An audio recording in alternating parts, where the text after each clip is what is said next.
Ya, selamat bertemu kembali dengan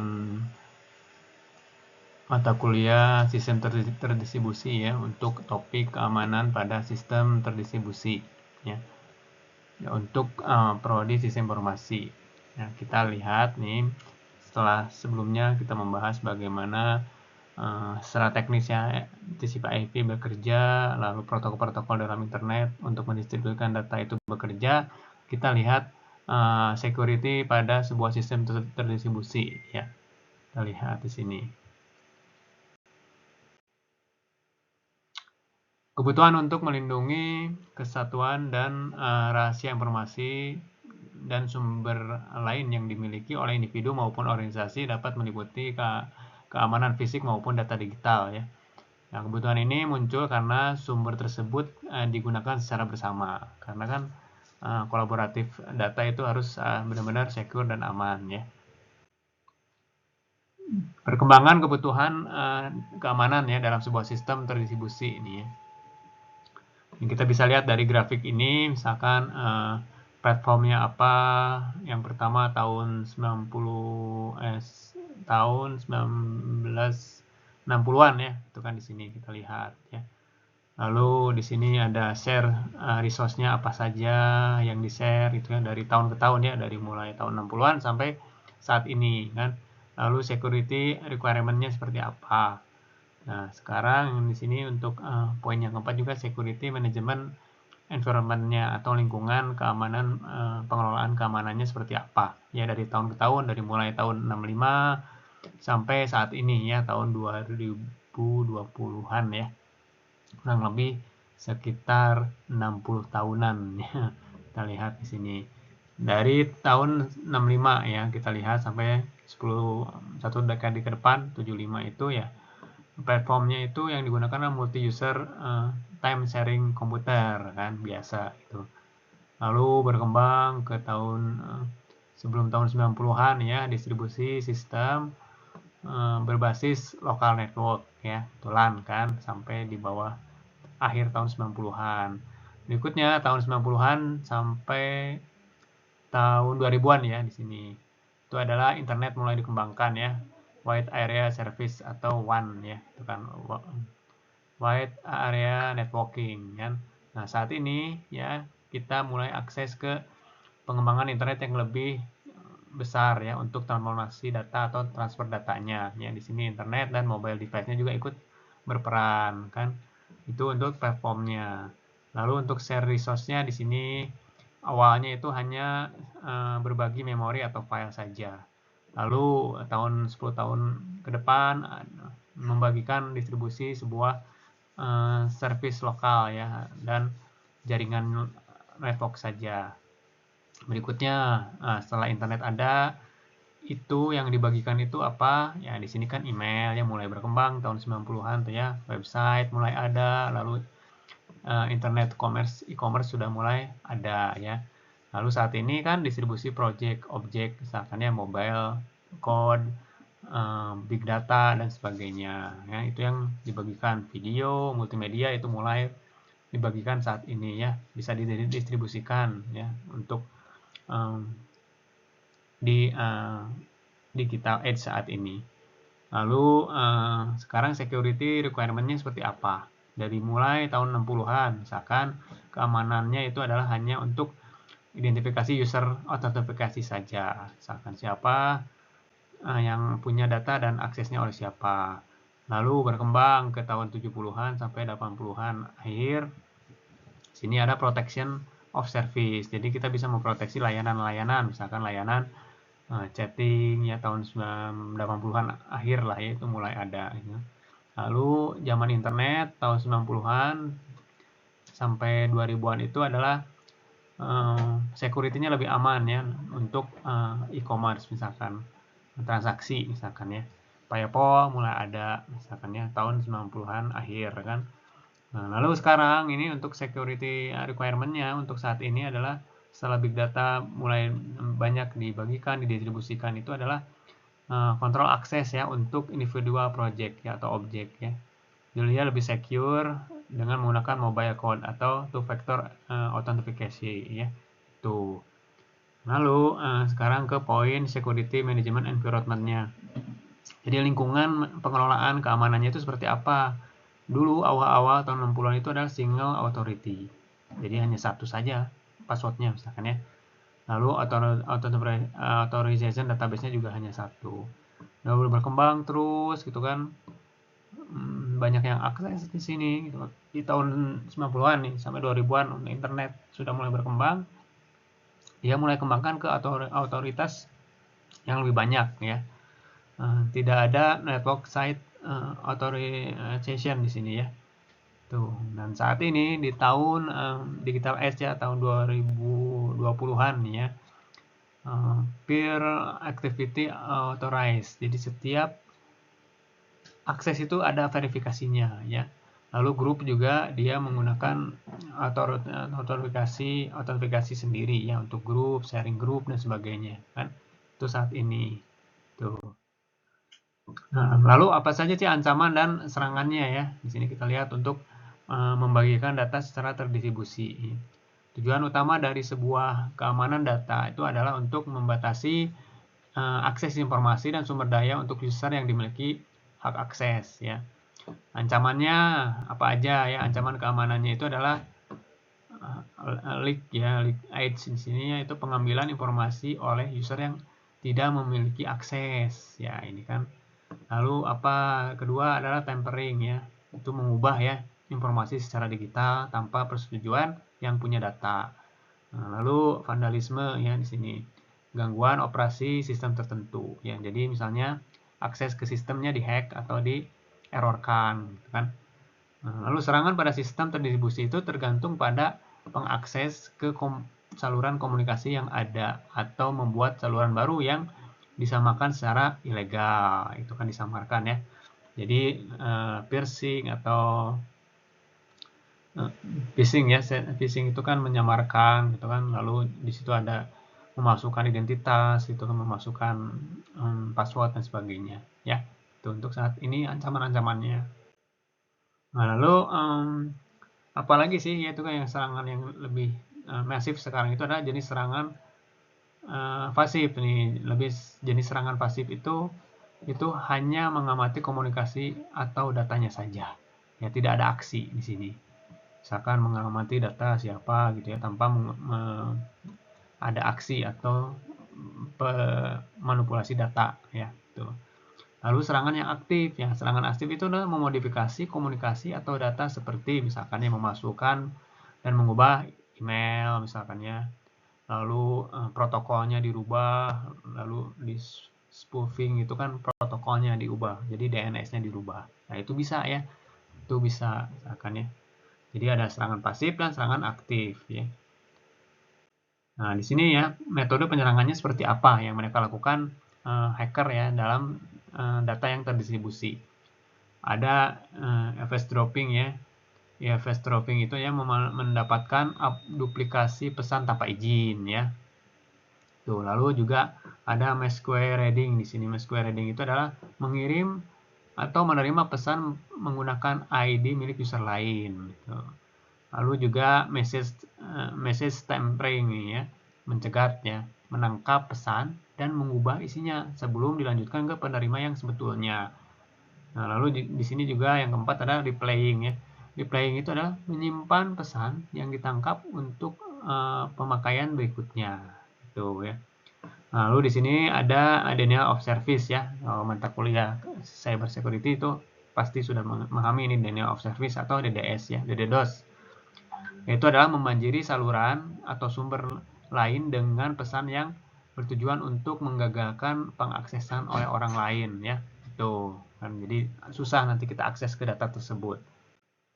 Nah, lalu ancaman dari mobile code misalkan ya, ada lagi nih. Kode mobile ya itu yaitu adalah kode yang di load atau diakses ke sebuah proses dari remote server dan dijalankan secara lokal. Contohnya misalkan menggunakan kode Java Applet. Nah, makanya kode Java Applet ini udah jarang digunakan ya, kan? Ini karena bahaya, itu bisa mengakses atau meload sebuah proses dari remote server. Jadi remote server itu remote PC-nya bisa di remote dari jarak jauh ya menggunakan akses atau pengkodean Java Applet ini. Lalu yang kedua adalah ancaman dari mobile code ini ya. Kita kan sekarang ini aksesnya itu menggunakan mobile ya, banyaknya ya, kebanyakan HP kan. Nah, ini bahayanya itu ada dua nih, mobile code dan JVM security ya. JVM itu adalah setiap lingkungan eksekusi Java Mobile ya. Itu kodenya itu diatur oleh security manager. Nah, contoh ya, Applet tidak diizinkan menulis atau membaca ke file lokal ya.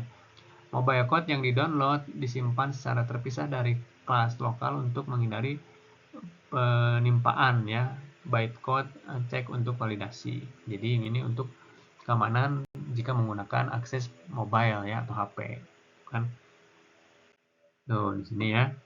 Lalu mengamankan transaksi elektroniknya seperti apa ya? Makanya ada undang-undang kan ITA ya. Nah, undang-undang ITA itu dikembangkan oleh pemerintah Kominfo itu untuk melindungi ya transaksi elektroniknya ya. Keamanan sangat dibutuhkan pada banyak transaksi seperti e-commerce kan, mobile banking, lalu email ya. Nah, itu sangat dibutuhkan saat ini kan. Lalu transaksi elektronik dapat berjalan secara aman jika dilindungi dengan kebijakan dan mekanisme keamanan. Kebijakannya makanya pemerintah membuat undang-undang ITA ya. Itu jadi menggunakan undang-undang ITA itu ya. Contoh ya, membeli harus melindungi setiap kode nomor kredit kan selama pengiriman dan juga terhadap penjual yang tidak bersedia mengirimkan barang setelah menerima pembayaran ya. Gitu kan. Jadi untuk e-commerce itu kan makanya marketplace itu sangat membantu kan, e-commerce seperti Shopee, Stockbed misalkannya itu dan banyak lainnya, beli-beli juga itu sangat berpengaruh gitu. Jadi kalau barang belum diterima itu oleh si yang beli, maka uang tidak distorkan dulu ya. Tuh disimpan dulu ke penjualnya. Baru sudah oke diterima, baru uang bisa masuk ke rekening penjualnya. Itu makanya menggunakan portal marketplace itu sangat membantu ya untuk security. Nah, vendor harus menerima pembayaran sebelum barang dikirim kan ya, sehingga dapat memvalidasi calon pembeli sebelum memberi mereka akses. Dan lalu perancangan sistem yang aman itu seperti apa ya? Gitu. Nah, bertujuan itu mencegah seluruh serangan yang telah diketahui maupun yang akan datang ya. Rancangan mengikuti standar yang sudah ada menggunakan ISO 7001 misalkan untuk security risk management, lalu mendemokan ya validasi melawan ancaman yang sudah ada ya, lalu mengaudit terhadap kegagalan yang terdeteksi, yaitu harus ada ya. Nah, ada keseimbangan antara biaya terhadap serangan yang ada. Nah ini kan, jadi kalau biayanya misalkan semakin mahal, otomatis serangannya juga semakin kuat seperti itu. Ya, beberapa rancangan yang buruk itu seperti apa misalkan ya. Misalkan kalian membuat website atau aplikasi web misalkan atau aplikasi mobile itu ya antarmuka yang dibuka open ya misalkan, itu juga sangat resiko ya terhadap keamanan. User interface-nya itu kan harus benar-benar secure ya. Jangan semuanya open ya untuk kode-kodenya. Misalkan ya, jaringan yang tidak aman, misalkan di sini di hostingnya juga ya harus dipastikan ya, dan ada perjanjian dalam pembelian layanan hosting misalkan. Lalu membatasi waktu dan ruang lingkup setiap kunci rahasianya atau password ya. Dibatasi kan. Kita akses aplikasi kalau misalnya idle itu tidak lebih misalkan dari 1 menit misalkan, atau 5 menit. Nah, itu dibatasi. Dia akan login ulang kan. Kalau misalnya lebih dari 2 menit tidak ada aksi. Seperti itu. Lalu algoritma dan kode program tersedia itu harus benar-benar secure ya. Kan. Nah, lalu beberapa rancangan yang buruk juga nih ya, menyerang atau memiliki akses ke berbagai sumber ya, meminimalkan komputer yang menjadi inti implementasi sistemnya ya. Meminimalkan jangan terlalu banyak akses terhadap komputer-komputer yang bisa mengakses back-end-nya. Lalu kebijakan dan mekanisme seperti apa? Pada keamanan fisik itu perlu digunakan ya kebijakan dan pelayanan keamanannya fisik ya, dalam arti di sini jaringannya misalkan ya. Aturan yang mengatur pengaksesan maupun berbagai sumber yang tersedia ya. Menyangkut apa saja yang diterapkan di situ misalkan ya, domainnya atau hostingnya, database ke database maupun ke server misalkan. Contoh kebijakan untuk satu dokumen misalkannya hanya sekelompok pegawai yang dibolehkan untuk mengakses database misalkan ya untuk di backend misalkan seperti itu. Lalu mekanisme keamanan. Ya, di sini juga kebijakan dapat dijalankan dengan bantuan mekanisme keamanannya. Misalkan harus dibuat prosedur atau SOP keamanan seperti apa si organisasi tersebut ya.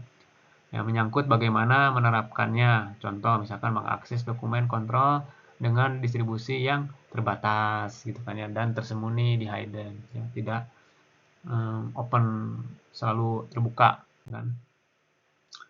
Lalu kebijakan dan mekanisme masih di sini pemisahan antara kebijakan dan mekanisme keamanan dan membantu memisahkan kebutuhan implementasinya kan. Apa saja misalkan dibuat kebijakan menspesifikasikan kebutuhan ya orang IT-nya misalkannya dibuat kebijakan ya. Lalu mekanisme penerapan spesifikasi kebijakan tersebut kan dibuat cara bagaimana untuk akses ke database, prosedurnya seperti apa untuk khusus untuk programmer saja ya tidak boleh yang lain misalkan. Lalu security service ya menurut definisi OSI di sini ya kita lihat. Ya ini ada 5 ya security service-nya itu yang perlu diperhatikan sebagai dasar pembuatan SOP misalkan ya. Access control, authentication, confidentiality, misalkan integrity dan non repudiation di sini kan. Nah, kalau yang belajar keamanan cyber misalkan ya kita belajar terkait dengan CIA kan. CIA itu confidentiality, C-nya untuk I-nya itu integrity dan A-nya itu availability. Di sini kita bahas terkait access control, berarti kan availability datanya harus tersedia. Lalu authentifikasi misalkan ya di sini adalah integrity ya. Gitu. Di sini adalah confidentiality atau keamanan ya ini. Nah, lalu di sini ada integritas ya. Apa saja di sini harus ada access control, pelindungan dari user yang benar-benar legal atau misalkan jangan sampai yang ilegal itu masuk misalkan ya itu penggunaan kebijakan password yang kuat misalkan ya. Lalu autentikasi ya menyediakan jaminan identitas user bahwa yang mengakses data itu adalah user yang bisa benar-benar dipastikan benar ya. Menggunakan misalkan two factor authentication misalkan ya.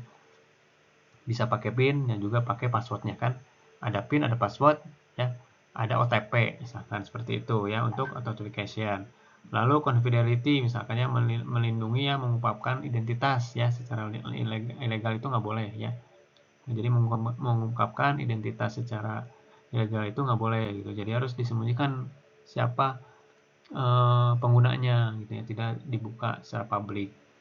Integritas ya perlindungan dari pengubah data secara ilegal itu sangat berisiko itu tuh nggak boleh termasuk ke tindakan pidana misalkan ya perlindungan dari pengubahan data secara ilegal kan itu harus persetujuan yang punya datanya gitu nggak boleh yang nggak punya data itu merubah-rubah data.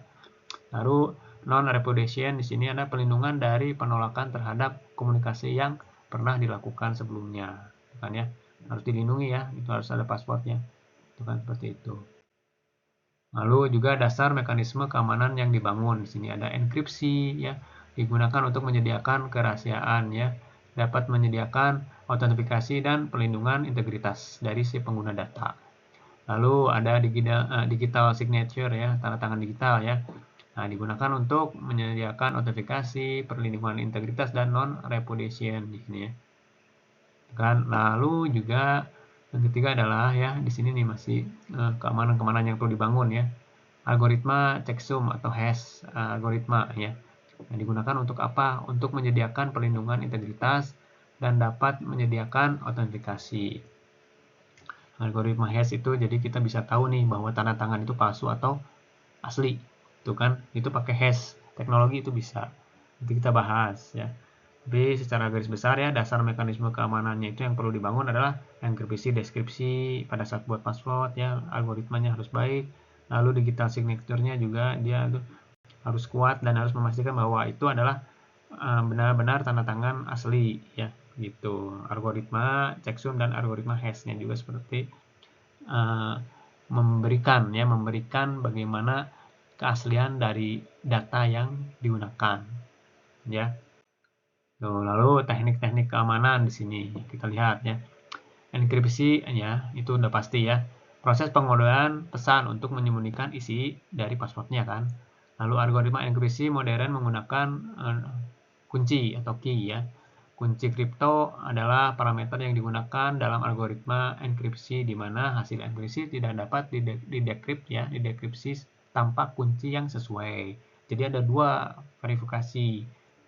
Lalu tipe algoritma enkripsi, misalkan ya di sini ada share secret key, ada yang public atau private key pair di sini. Jadi ada dua nih untuk enkripsi juga ya. Ada secret key dan ada public key di sini. Ada dua nih. Konsepnya bagaimana untuk secret key di sini? Pengirim dan penerima harus berbagi kunci dan tidak diberikan kepada orang lain. Kalau yang public key di sini, pengiriman menggunakan public key untuk mengencrypt ya pesan, penerima menggunakan private key yang cocok untuk mendekrip pesan tersebut. Ya, nantilah kita lihat ya polanya seperti apa. Lalu berikutnya adalah manajemen kunci ya, manajemen kunci. Manajemen atau pengelolaan password ya. Kelas sebuah password itu short term season key ya, disebut juga dengan ephemeral keys ya. Secara umum dibuat secara otomatis, tidak tampak digunakan untuk satu kali season, kemudian dibuang ya dan dihasilkan key yang berikutnya gitu. Jadi tidak disimpan ya. Lalu di sini untuk manajemen password ya, long term key ya. Itu dihasilkan secara eksplisit oleh user. Jadi makanya minimal password kan harus 8, ada huruf kecil, ada huruf besar ya. Campuran dari itu. Misalkan ya tidak boleh satu tipe saja. Nah, lalu tujuan long term key itu adalah pertama untuk authentifikasi dan confidentiality atau keamanan ya. Sini. Ya. Nah, berikutnya kita masuk misalkan ke analisa kriptografi untuk keamanan dalam manajemen sistem distribusi. Kita akan membahas di pertemuan selanjutnya. Terima kasih ya untuk topik kali ini. Kita akan bertemu lagi di pertemuan berikutnya.